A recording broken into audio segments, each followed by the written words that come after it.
ہم گفتگو، تقریریں، واز یہ بہت سننے کے عادی ہو گئے ہیں. اپنی سمیت میں سب کی بات کر رہا ہوں، لیکن عمل کے ہم خوگر نہیں ہیں. عمل سے زندگی بنتی ہے، جنت بھی جہنم بھی. یہ خاکی اپنی فطرت میں نہ نوری ہے نہ ناری. تو عمل ہی نہیں کریں گے تو جتنا مرضی سیکھ لیں. ایک بندہ روزانہ ڈاکٹر کے پاس جاتا ہے، اچھے سے اچھے ڈاکٹر کا روزانہ انتخاب کرتا ہے، پورا وقت دیتا ہے، فیس بھی ادا کرتا ہے، اور اس سے نسخہ بھی لکھواتا ہے اور لا کے گھر میں دراز میں رکھ دیتا ہے. اگلے دن دوسرے ڈاکٹر کے پاس جاتا ہے اور اس کو ساری تفصیل بتاتا ہے، وہ اس کی تشخیص کرتا ہے، پھر تدبیر کرتا ہے، نسخہ لکھتا ہے، پھر وہ نسخہ لے کے آ کے گھر رکھ دیتا ہے اور تیسرے دن تیسرے ڈاکٹر کے پاس جاتا ہے. تو وہ 20 سال بھی لگا رہے تو بتاؤ اسے کوئی فرق پڑے گا؟ یار میں اچھے اچھے ڈاکٹروں کے پاس گیا ہوں، ان کے قیمتی قیمتی ٹیسٹ میں نے کروائے ہیں جو انہوں نے بتائے ہیں. میاں دوائی کھائی ہے؟ کہا نہیں، وہ میں نے کبھی نہیں کھائی. جاتا ہوں، ڈاکٹر جو کہتا ہے یہ ٹیسٹ کروا کے لاؤ، وہ ٹیسٹ بھی کروا کے لاتا ہوں، تشخیص مکمل ہو جاتی ہے، پھر وہ نسخہ لکھتا ہے، لا کے دراز میں ڈال دیتا ہوں. میڈیکل سٹور پہ کبھی نہیں گیا، دوائی خریدی نہیں، کبھی استعمال نہیں کی. روزانہ ڈاکٹر بدل لیں، لیکن اگر دوائی استعمال نہیں کریں گے تو کس طرح صحت پر کچھ اثر پڑ سکتا ہے؟ یہی تو ہم سب کر رہے ہیں. تقریریں روز سن رہے ہیں، واز سن رہے ہیں، تلقین سن رہے ہیں، لائیو بھی سن رہے ہیں، میڈیا پہ بھی سن رہے ہیں، الیکٹرانک میڈیا پہ بھی، سوشل میڈیا پہ بھی. اتنی ماضی کے اندر تو لوگ تقریر نہیں سنتے جتنی آج سن رہے ہیں، لیکن سن رہے ہیں.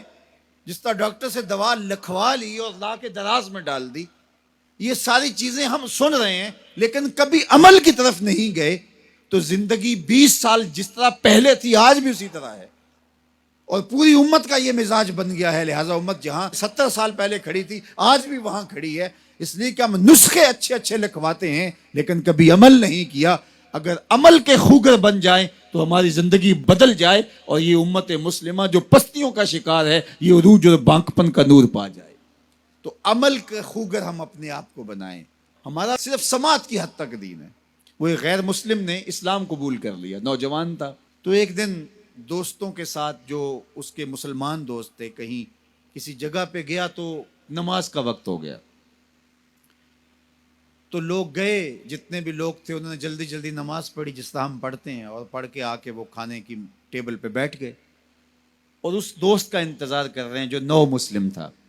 وہ آ نہیں رہا، آدھا گھنٹہ لگ گیا. آدھے گھنٹے کے بعد آیا تو سارے کوسنے لگے، تو نے اتنا وقت لگا دیا.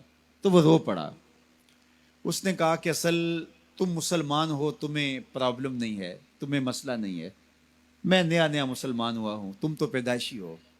وہ جو میں نے نماز کا سنا ہے کہ بالکل اپنے آپ کو حاضر کرنا ہے اور اس طرح ہاتھ اٹھانے ہیں، پھر کعبۃ اللہ کا تصور کرنا ہے، اور پھر پوری طرح سے جو خیال وسوسے آئے ہیں ان کو جھٹکنا ہے، یکسو ہونا ہے، پھر تصور کر کے ہاتھ باندھنے. تو مجھے اس پر کچھ وقت لگ جاتا ہے اور اس لیے لیٹ ہو گئی. اور تم تو ماشاءاللہ پیدائشی مسلمان ہو، تمہارے لیے تو یہ مسئلہ کوئی نہیں، تم تو ایسے جاتے ہو، کھڑے ہو جاتے ہو. تو میں نیا نیا مسلمان ہوا ہوں، تو میرے لیے 15-20 منٹ تو اس کام پہ لگتے ہیں.